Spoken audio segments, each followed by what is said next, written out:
Halo sobat, pintu teater 1 telah dibuka.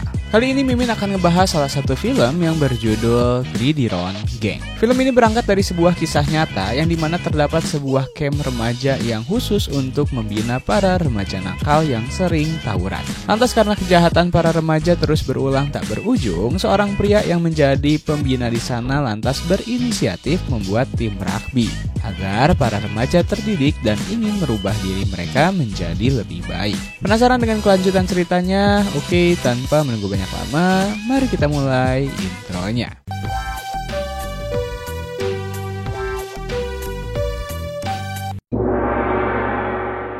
Scene diawali dengan sebuah tulisan di mana lebih dari 120.000 remaja Amerika Serikat mendapati diri mereka di penjara remaja.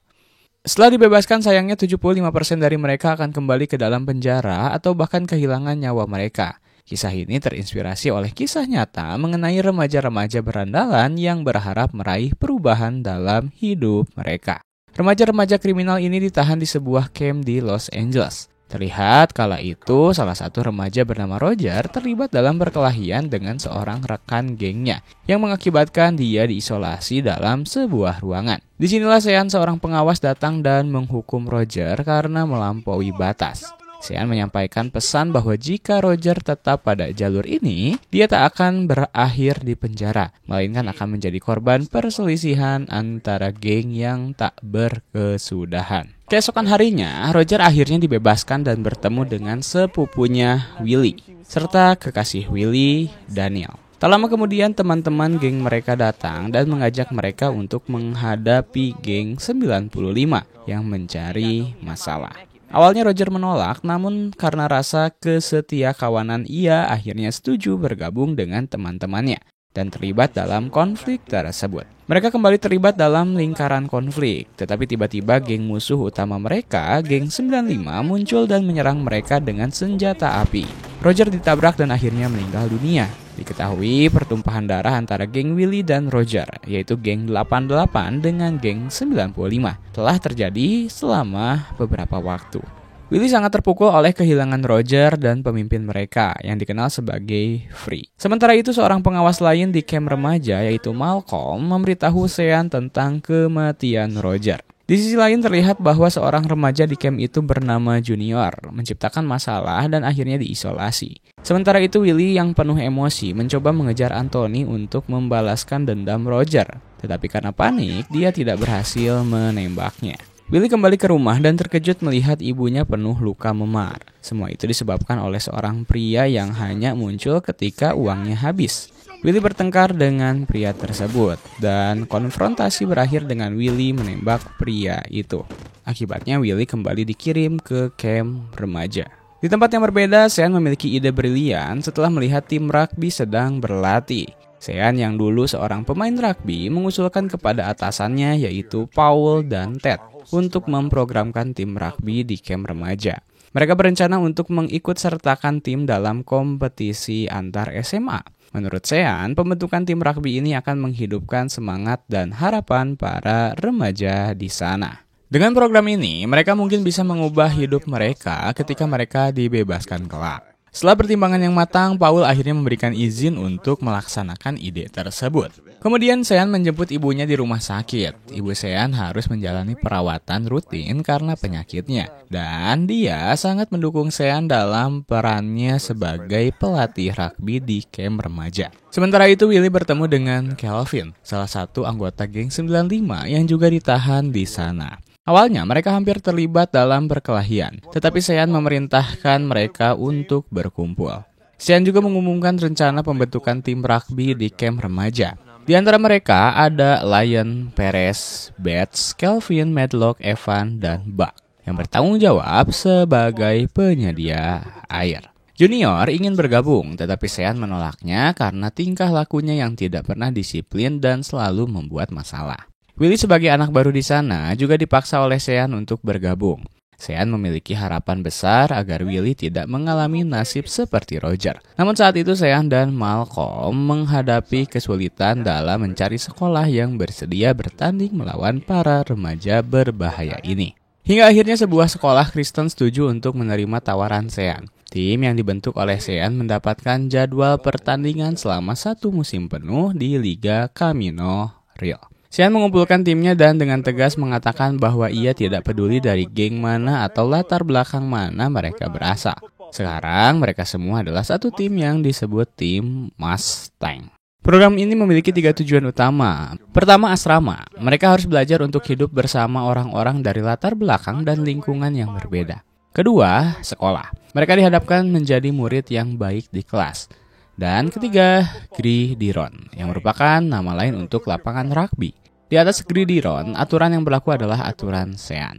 Sean menjelaskan bahwa saat ini mereka mungkin dianggap pecundang. Tetapi jika mereka mampu mengatasi semua tantangan ini, mereka akan menjadi pemenang. Latihan pun dimulai dan pada awalnya mereka diberi latihan fisik sambil mencoba mengeja huruf Mustang.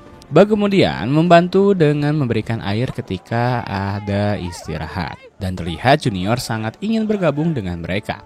Latihan dilanjutkan dan Willy terlihat lari lebih cepat daripada yang lain karena latihan begitu berat. Sean merasa sangat bangga melihat usaha keras mereka. Dalam 3 minggu, mereka akan menghadapi tim Panther yang hanya kalah 5 kali dalam 3 musim terakhir. Saat latihan berlangsung, terlihat Junior melepaskan emosinya di mesin latihan. Sean bertanya padanya apa yang terjadi, dan Junior menjelaskan bahwa dia marah karena telah melewatkan ulang tahun anaknya.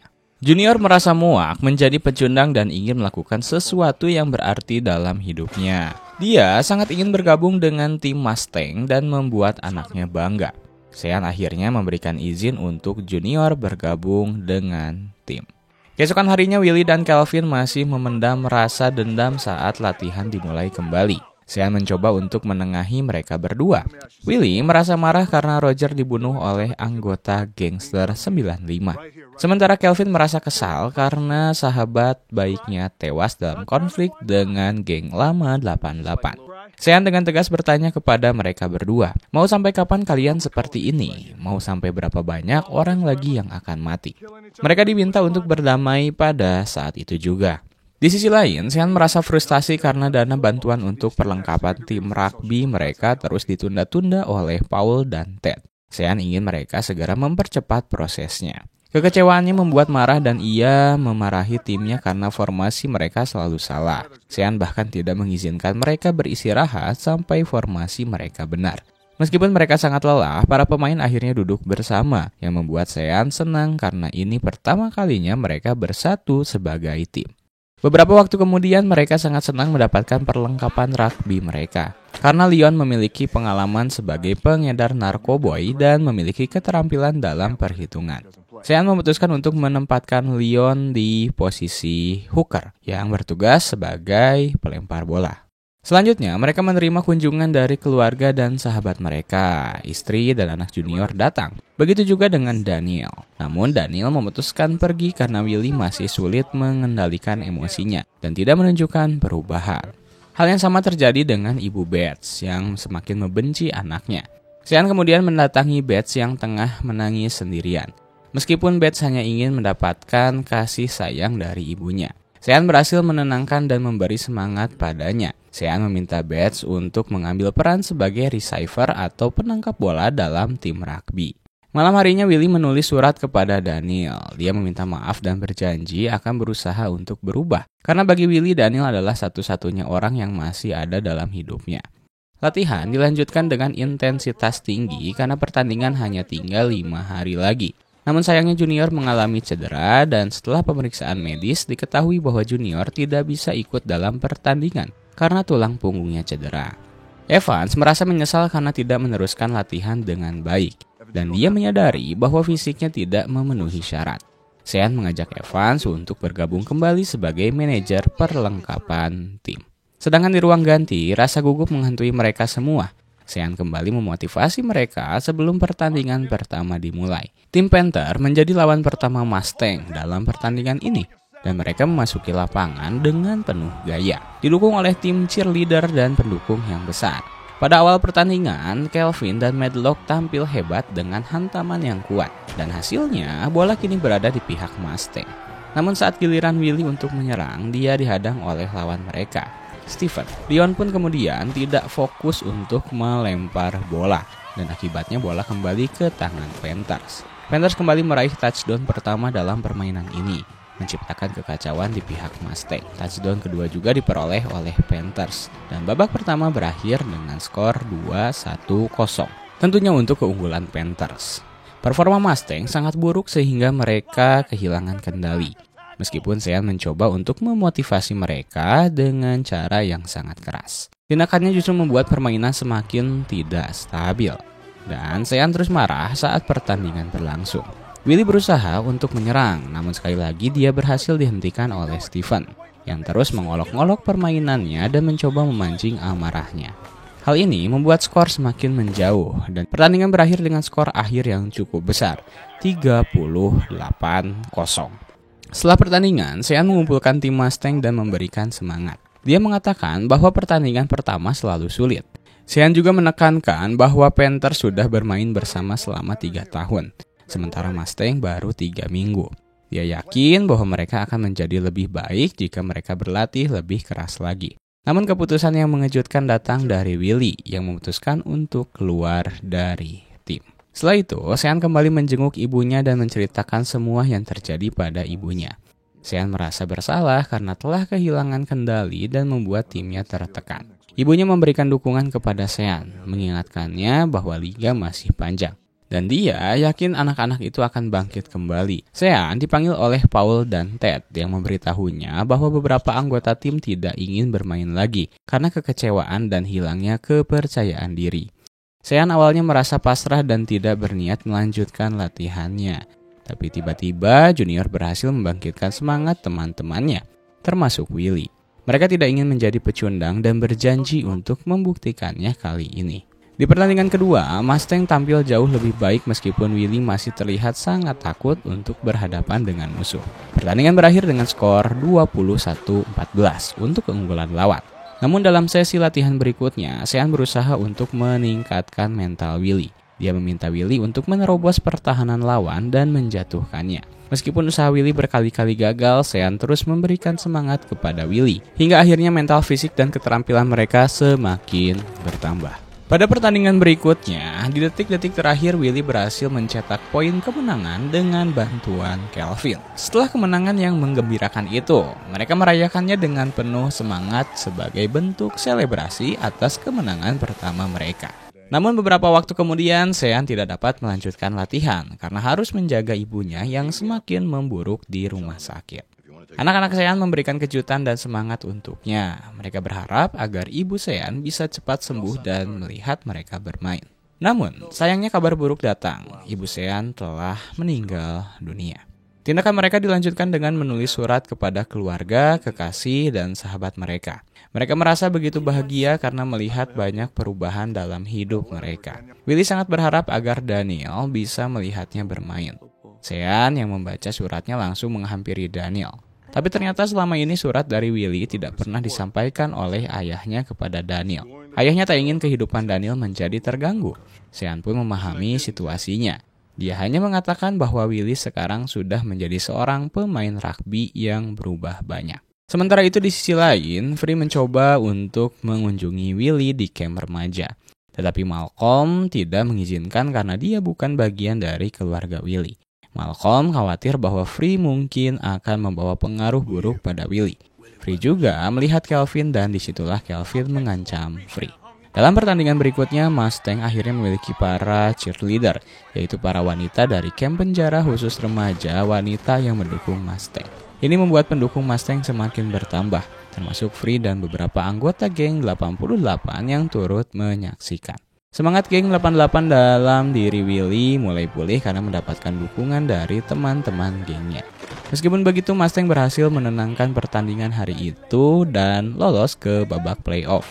Lalu tiba-tiba Free masuk ke lapangan, tetapi dia memiliki niat buruk dan dendam terhadap geng 95. Free menembak Kelvin, tetapi Willie berhasil menyelamatkan Kelvin. Free melarikan diri, namun akhirnya ditembak mati oleh polisi. Akibat kasus ini, Mustang tidak dapat mengikuti playoff dan Kelvin masih harus menjalani operasi. Willie kemudian memukuli teman gengnya karena dianggap sebagai pengkhianat. Sean datang ke ruangan isolasi Willy dan memberitahu bahwa Kelvin dalam keadaan baik. Namun Willy mengatakan bahwa dia lebih baik mati saja. Sean juga mengatakan bahwa sekarang Willy tidak bisa kembali ke gengnya karena teman-teman gengnya di camp remaja melihat Willy membantu musuhnya. Willy merasa sangat bingung dengan dirinya sendiri dan merasa tidak punya siapa-siapa lagi. Sean berusaha meyakinkan Willy untuk memaafkan semua orang yang bersalah dalam hidupnya agar dia bisa melanjutkan hidup dengan damai. Jika tidak, orang-orang yang bersalah tersebut akan terus memasuki pikiran Willy. Sean dan Pat berhasil meyakinkan Dewan Pengawas untuk mengizinkan Mustang bermain di babak playoff dan memastikan keamanan dengan memanggil kepolisian untuk menjaga lapangan. Di babak playoff, Mustang kembali berhadapan dengan Panthers. Dan Sean berbicara kepada timnya, meyakinkan mereka bahwa Panthers pernah mengalahkan tim yang belum pernah bermain sebelumnya. Tetapi kali ini akan berbeda. Pertandingan dimulai dan terlihat Ibu Betts, anak junior dan Daniel bersama ayahnya datang untuk menyaksikan. Pertandingan dimulai dengan Willy berhasil mencetak touchdown, tetapi sayangnya dianulir karena pelanggaran oleh Betts. Willy terus dijatuhkan oleh Stephen dan Panthers berhasil mencetak touchdown kedua. Mental Leon pun terpengaruh, tapi Sean berhasil memotivasi Leon untuk memiliki keyakinan pada dirinya sendiri. Panthers mencetak touchdown kedua mereka dan babak pertama berakhir. Di ruang ganti, Sean memutuskan untuk tidak memberikan arahan yang lebih lanjut. Percaya bahwa timnya akan termotivasi sendiri. Willy berbicara kepada timnya, mengatakan bahwa mereka telah berubah dan bukan pecundang lagi. Mereka harus membuktikan kepada semua orang bahwa mereka mampu melakukan sesuatu. Willy kembali dijatuhkan oleh Stephen, tetapi kali ini dia bisa mengendalikan emosinya. Willy meminta timnya mengubah taktik serangan. Yakin bahwa dengan taktik tersebut, mereka akan memiliki peluang untuk mencetak skor. Kali ini Willy berhasil mengatasi pertahanan Stephen dan berhasil menghantamnya. Touchdown pertama berhasil bagi Mustang. Tetapi waktu tersisa hanya 50 detik dengan skor 14-10. Sean berencana melakukan umpan jauh ke Betts dan memberitahu Betts bahwa dia harus tetap yakin. Betts berhasil menangkap bola dan mendapatkan 50 yard. Waktu tersisa hanya 11 detik dan mereka membutuhkan 20 yard lagi untuk mencetak touchdown dan memenangkan pertandingan. Willy dipercaya untuk menyelesaikan pertandingan ini. Tiba-tiba Junior memasuki lapangan untuk membantu teman-temannya. Pertandingan dimulai kembali, Junior berhasil menjatuhkan dua lawan. Dan Willy berlari kencang. Meskipun Willy dijatuhkan oleh Stephen lagi, dia berhasil mencetak touchdown kemenangan. Mustang memenangkan pertandingan dengan skor 16-14. Setelah itu, anak-anak mulai mendapatkan kesempatan baru. 24 dari mereka masuk sekolah. 3 mendapatkan pekerjaan dan hanya 5 yang kembali masuk penjara. Angka ini jauh lebih baik daripada rata-rata kegagalan sebesar 75%. Di akhir film, terlihat video dokumentasi asli Sean yang sedang melatih timnya. Namun dia tidak hanya melatih mereka dalam olahraga, tetapi juga memberikan pelajaran tentang kehidupan. Dan ya, film pun tamat.